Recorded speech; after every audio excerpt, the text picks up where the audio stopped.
this time I'm on Tyson's phone. So it should work this time. Anyways, so, well, big news.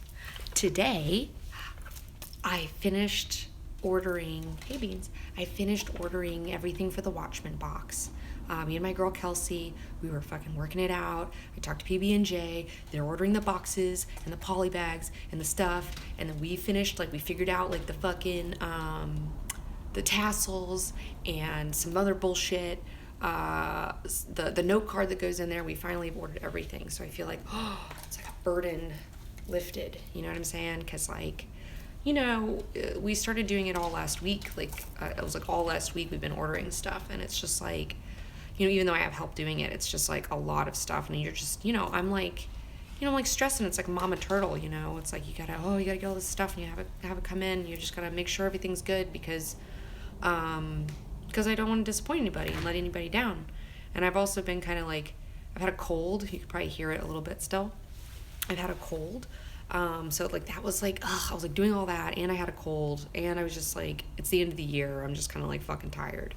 So even though I don't seem like it right now, like, I don't know, I bounce between, I don't know, I'm very frenetic. It's like I have my like really low times and I have my really high times.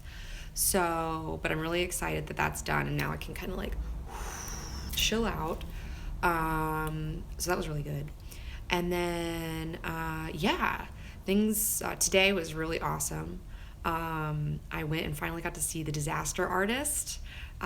This has like been my most anticipated movie of the whole fucking year. Like, I am so excited about The Disaster Artist. If you don't know, it is based on a true story, based on a book of the same name, which is written about a movie called The Room that was made a while ago. And it's like, The Room is like the Citizen Kane of bad movies. It's like the best, worst movie you'll ever see in your life. And I discovered it years and years ago.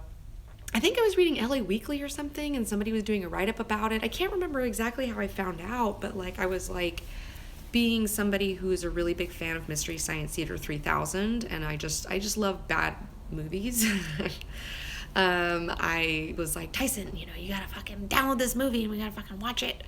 And we watched it, and I was just like, this movie. First, I don't even think I could finish it the first time I watched it. It was like so insane. But then it's just like this movie that I've just seen, like, I've watched this movie so much over the past few years, like so much. And in fact, in 2015, they were having a midnight screening of it in NoHo at the Lemley, and Tommy was going to be there. And so I went, and like, I totally got a picture with him. I bought a hat. This is The Room all over it.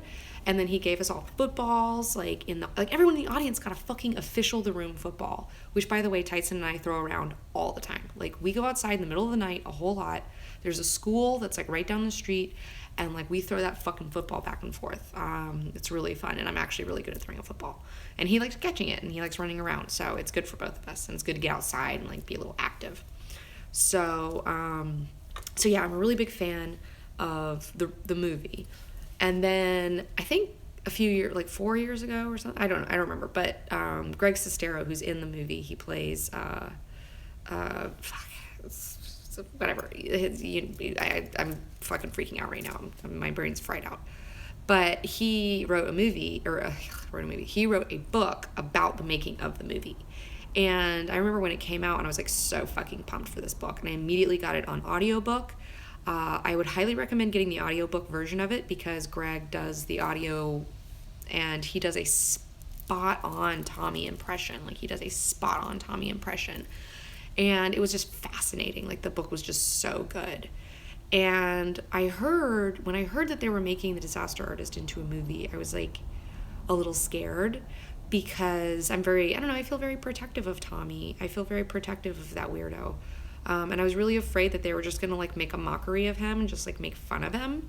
And I was just scared that, like, you know, they were just gonna make fun of this guy, you know. And I feel like, I mean, he's crazy as fuck, but so am I, you know what I'm saying? But he like gets shit done. I mean, like, he got a whole fucking movie made. I mean, it's just like, it's incredible what this crazy guy has done on his will alone, you know? I mean, it's just like insane, and such a beautiful story, and just like so amazing. And he's such a fucking weirdo vampire person, and I'm a weirdo vampire person. So I was just like, oh, I really hope that they don't like make him look like an asshole. And then as when the trailer first came out and I saw it, I was like so relieved because I saw how much love James Franco had for Tommy and for this movie, and that they weren't just going to make it into some big joke and like make fun of him, you know, like they were like going to do right by him. And so it came out this weekend, and it's not playing in a lot of theaters. It's a very limited release, but thank God I live in LA so I can fucking see it. Fun fact, when I was growing up in Alabama, I remember all the time there would be movies coming out that I'd want to see, but they were only playing in like LA or New York, and I was always pissed. I was just like, ugh, like I want to fucking, like, can't I see this fucking thing in the movie, like, ugh. And now I live in the place where I can totally go see it, and it's like the best. But yeah, so Tyson and I, we've been in like really opposite schedules lately. And so today we were finally, and we've also been just like, I've been like insomniac, and then I've been trying to like order all this stuff, and I've just been a crazy person. And he's been like working on his own stuff. He's been on a creative tear lately. Like he's like really doing it. And so, but today we finally had time to go see it. And so we saw it at 3:30 in the afternoon. We saw it at the ArcLight Hollywood. And I love that the ArcLight is totally turning up. Like, they're totally, like, repping for fucking this movie. Like, they had the costumes from the movie there in a display case. They had, like, 5 posters of Franco as Tommy Wiseau. There's, like, so many movie showings. Like, there's so many showtimes of this. Like, it's done really well. Yeah. And so it was great. And we watched it, and it was, like... it wasn't like a full theater, but like there was a lot of people there for 3:30 on a Monday. And I laughed. I loved it. It was just like warmed my heart. It's just like such a good story. If you like this movie, I highly recommend the audiobook, or just reading the book, but like definitely the audiobook's like really good. Because there's just so much more in there that's like they didn't even get to put all that shit in there, you know, but it's like they mostly, like, there was a couple things in the movie that I was like, oh, it was a little different in the book from what I remember, but it's been a few years. And the weird thing is about audiobooks for me is that I don't remember audiobooks as well as I remember books if I read them. So like I'm kind of like hazy on some of the details, plus it's been a while. But yeah, I loved it. It was so good. It did not disappoint me. It did not let me down. And I bought tickets to see The Room at the Egyptian Theater this Saturday with Tommy in person. And so I will get to see Tommy again, only this time it'll be like peak Tommy. I mean, like, this is after his movie's been premiered, and like he's had like this fucking crazy man, you know, who just like wanted to be famous and like made his own movie and like all this shit. Like, he has had a big Hollywood star produce and direct and play him in a fucking movie, you know. It's just like, it's just so surreal, you know. And I'm sure he's just going to be fucking buzzing. I'm sure he's just going to be on top of the fucking world, and I cannot wait to see his crazy ass on Saturday at the Egyptian. It's gonna be fucking awesome. I'm gonna buy some fucking, if they have merch, I'm gonna be buying that fucking merch up. You know I'm buying that fucking merch. And I mean, it's gonna be like, it's such a big audience at the Egyptian that I doubt that I'll get a picture with him again, but it'll still be, I just want to, I mean, I already got my picture with him in like 2015, so like I got it, you know, I'm good, but I'm really excited. So I look forward to telling you guys about that. And yeah, so that was really cool. That was a really cool thing. And then, another cool thing that happened yesterday, on Sunday, Beans sat in my lap for the first time. It was just like, it was really great. You don't even know. Like, I was so disappointed when I bought her, and they kind of gave her to me. At first they were going to sell her, but then they're like, just take her, like, you can fucking have her. When I got her, like, I was so sad to find out that she's not like a lap cat, and she doesn't like want to snuggle with you or cuddle with you or like sleep with you. Like, she likes pets. Like, I can pick her up, I can pet her, I can touch her tummy, I can touch her feet. Like, she's very fucking tolerant, but she doesn't want to sit like on me, you know. And my last cat, I mean, me and Billy were just, we slept together every night for years. Like, it was like time to go to bed, and like Billy would come up and I'd hold her like a little baby, or she'd curl up on my little butt area, and it was just like magical, you know. And I love that. Like, it was just such, like, it's the best feeling in the world. I mean, like, having a cat sleep with you, it's like the best feeling in the fucking world. And so I was like really bummed on her for a while about it, But then I came to like a good place with it. I've told this story before, but like, I don't know, I did some LSD one night, and like, I was trying to like confront my demons, I was like, I had all these problems. And like, one of the things that happened is like, I had this like this realization about Beans, that like, Beans isn't here to comfort me. Beans is here to teach me. Like, Billy was here to comfort me. Like, Beans is not about that. Beans is here to like teach me some shit, and like, and so I came to respect that. And like, so I've respected the fact, like, we're at a good place. We've been at a good place for a long time. But last night, like, I was just sitting there. T was asleep. I was just watching. He told me he wanted me to watch this episode of Law & Order SVU that he had just watched, and so we could talk about it later. And so I was like just watching Law & Order SVU, and she just like came up and like fucking sat in my lap, and I was just like I just like didn't move. I was like freaking out. And it was awesome. And she sat in my lap for like a full hour, took a great nap. Kind of woke up from her nap, and I gave her some pets, and I, gave her some little scritches, and then she got up, and it was like wonderful. And so that was really awesome. And then on Saturday, like, I've had like 3 days in a row of like really good days, which is good because I've been really drained, and like I definitely need some like shit to like give me life, so I've had like 3 days in a row of like awesome shit happening that have given me life, that's like helping to recharge my batteries because I've just been like so drained. And like on Saturday, I got invited to Grant Morrison's wife's birthday party. And Grant Morrison's one of my favorite occultist comic book writers. I just think he's so fucking cool. Like, that guy is just like such an inspiration to me. He's really like opened up a lot of new ideas for me. I mean, he got me exploring chaos magic and like all this other shit and like sigil stuff, and like, I mean, he's just opened so many doors for me mentally, and like through his works too. I mean, I just love his work a lot. Like, I loved his new X-Men run. I love like so much of his shit. And so especially after having like turned down like Jodorowsky this year, like I was like really bummed because I had an opportunity to see Jodorowsky and interview him in France, but I had to turn it down because of circumstances, and it was like a really big bummer, and like it just like really bummed me the fuck out. It was the right choice, and I couldn't have done anything differently, and I feel like I still might. I think Jodorowsky is still like, it's gonna happen at some point, but this year wasn't the year, and this circumstance wasn't the circumstance, and there was just some weird shit going on around it that I was just like not vibing with. And I was like, look, if I'm gonna see Jodorowsky, like I want it to be like vibing and like on a good thing and like positive, and I want to feel really positive about it, and this one wasn't that. So it's like cool that I didn't get to see Jodorowsky this year, but I did get to see Grant Morrison. And like, I met him once before at Comic-Con a few years ago. I saw him at the elevators at the Wired Cafe. I stopped him. I talked for him for like maybe, I don't know, 5 to 10 minutes. I don't even remember, but I like fangirled all over him. And he was so cool about it, and he was very sincere, and he very much like looked me in the eye and just made me feel like he really gave a shit, and like he really listened, and it was awesome. And then this year, my friend Rex was like, hey, Grant Morrison's doing this fucking interview at this place, like Drone Box.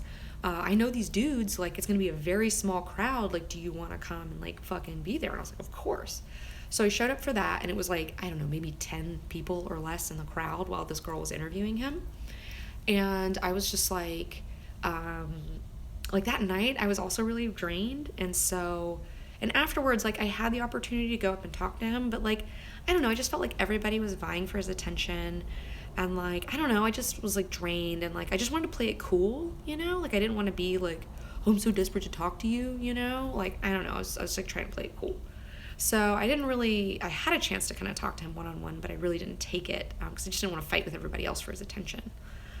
And so, but the thing is, like, he knows who I am. That's the thing. It's like, he fucking knows who the fuck I am. So when he came down and like let us in to the apartment or whatever, like, he like remembered me and was like, oh, hey, how's it going? I remember you, and I was like, oh yes, like, it's like, yes, he knows who the fuck I am. It was so cool.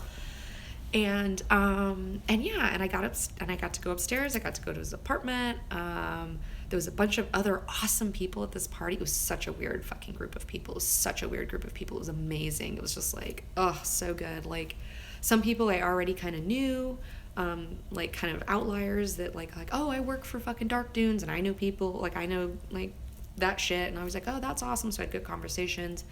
Like I got to talk to Jimmy Urine from Mindless Self-Indulgence, and I didn't even know like it was that Jimmy. He was like, oh, my name's Jimmy. And I was like, oh, hey. And like we talked for a long time.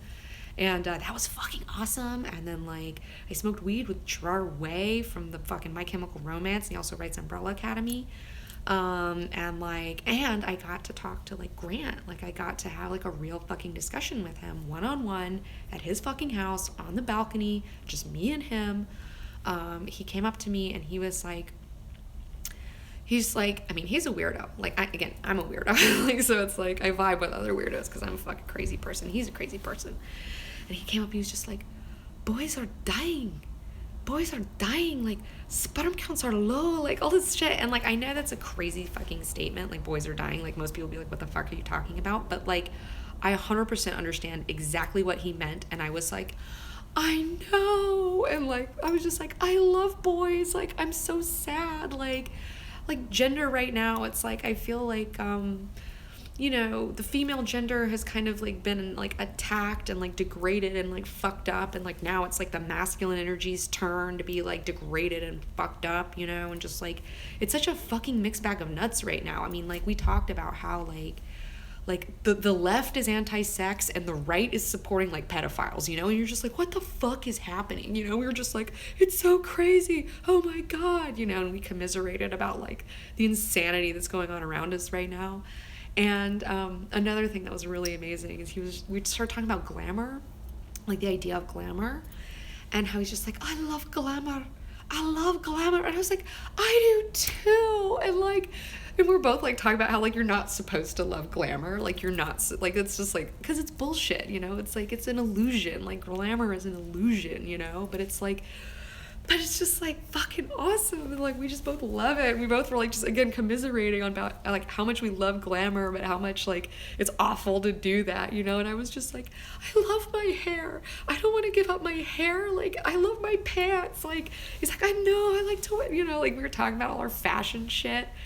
And yeah, we really got to connect, and he recommended this book called The Lucifer Principle. I immediately bought it. I cannot wait to fucking read it. He was just like, this guy wrote this book, the Lucifer Principle, and he's so fucking smart, and he just like talks about how we're all one organism, humanity's one organism, and he just talks about it, like lays it out, like just this is how it is, you know. And I was just like, oh dude, say no more, fam, you know, like say no more.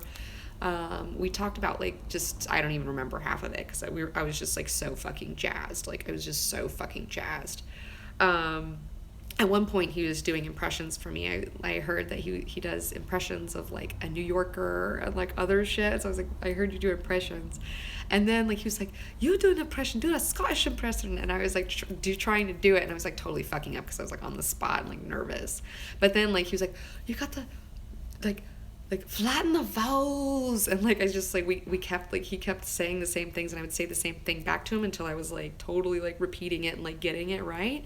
It was just like so much fun. It was just like the best night. So yeah, man, I've had like 3 really cool days that have really helped to re-energize me, recharge me. I'm really trying to recharge this month because I got some big shit in the works next month. I don't want to say too much right now, but suffice to say that we've got some motherfucking plans.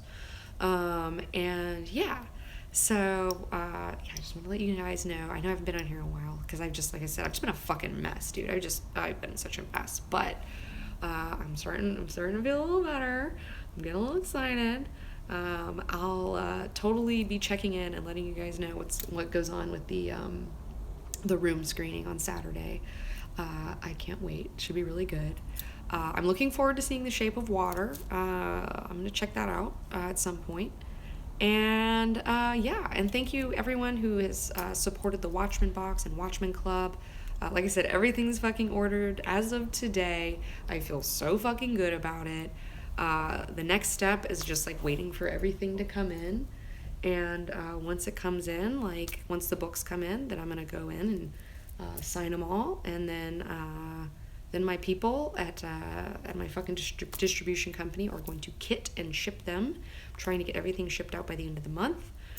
Tomorrow, for everyone who bought a Watchmen box, I we've imported all your emails into this like monkey mail. So I'll be sending out a monkey mail probably tomorrow, about like, hey, everything's ordered, and just like updating you and stuff, because I like to keep you guys updated on what's going on. So anyways, I hope you guys had a great Thanksgiving, and I hope you guys are having a great holiday season. I'm really excited about my friend's Hanukkah party coming up. I've got a cool Hanukkah party coming up. I've got a really cool birthday party coming up that's like Eyes Wide Shut themed, and I'm so fucking stoked. So that'll be good. I'll have some cool pictures from that. And yeah, and then the room screening. So I got some like fun things like fucking ready for me to do, because Mama's been working like too much, you know. So, and I just, I can't work like that. But yeah, so that's been my 3 days. That's my diary. Go see The Disaster Artist whenever you can. I don't know if it's going to be like, I know it's a super limited release right now. It might be a bigger release later, but, and also if you haven't seen The Room, like seriously, like check it out. Like, it's such a mind fuck. Like, I made my sister watch it when she was in town. When my dad was in town, my dad doesn't watch shitty movies, but like I put it on in the background, and he was like, at one point he stopped, he was like, what is this? Like, he was so bummed, and I was just like, yeah, it's The Room. And he was just like, I don't fucking eat, like, he does not fuck with stuff like that. He does not think my shit's funny or like that. Like, he's not into that stuff. And then, but when my mom was visiting recently, my mom, I made her watch it. I was just like, I made her watch it, and she was like passing out on the fucking couch, you know, and I was just like, no, stay awake, you gotta watch this, you know, because my mom's down to clown like that. Like, she'll watch dumb movies like that are really shitty. Like, she totally gets it. Like, she's down with that shit. So I got my mom to watch it. So now I want to get you guys to watch it. Definitely check out The Room. Do yourself a favor. It'll kind of break your brain, but it's like really uncomfortable, but you just gotta go with it. Like, just let it happen to you. I don't know, maybe you'll get hooked like I did and end up watching it like a fucking lot. I have the fucking Blu-ray of it. Tyson bought, I think, the Blu-ray of it for me like last Christmas. So, yeah. Also, side note, before I go, one more thing. Went to Amoeba Music today, and Amoeba Music is right by the ArcLight Hollywood, and I had some time to kill before the movie, and I went nuts. Like, I just like bought like all this fucking media. I bought Return of the Living Dead, the 1985 one. I bought The Last Unicorn. I've never seen it.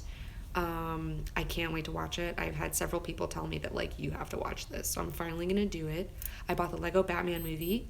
I bought a record cleaning kit, because some of my records are old and shitty and they need to be cleaned because they skip and they just have, like, schmutz all over them. And then also I bought like a fuck ton of like bizarro records. Like, I bought like a lot of, like, I like to go to the used lounge music section, and I found one called Moonglow, and that's like all these like really chill down tempo, like this, like the Boston Pops Orchestra, like, and this guy like fucking made these like chill songs. And then when I opened it up, the inside of it has like a fucking ad for a sleep aid in it. Like, there's a sleep aid ad for medication in this fucking thing. So I'm really excited to dig into that. I got some like Middle Eastern brass stuff. I got music for strippers or something, like, and it's like fun for the family. I don't know, it seemed very tongue-in-cheek. I got something called like, what was it, like Break of Day or like Dawn or something, like music for people who like the dawn. I don't know, that should be really fucking weird. I got music from outer space. I got some like outer space thing, and like this is like all like old shit, you know. So I love going and buying like $2 fucking records that are just like, what the fuck is this? Like, I don't know, it's some of my favorite shit is just to find weird old music. But anyways, all right guys, well, I love you guys so much. Thank you, all my patron BBs, you guys are the best, and I will check in with you later.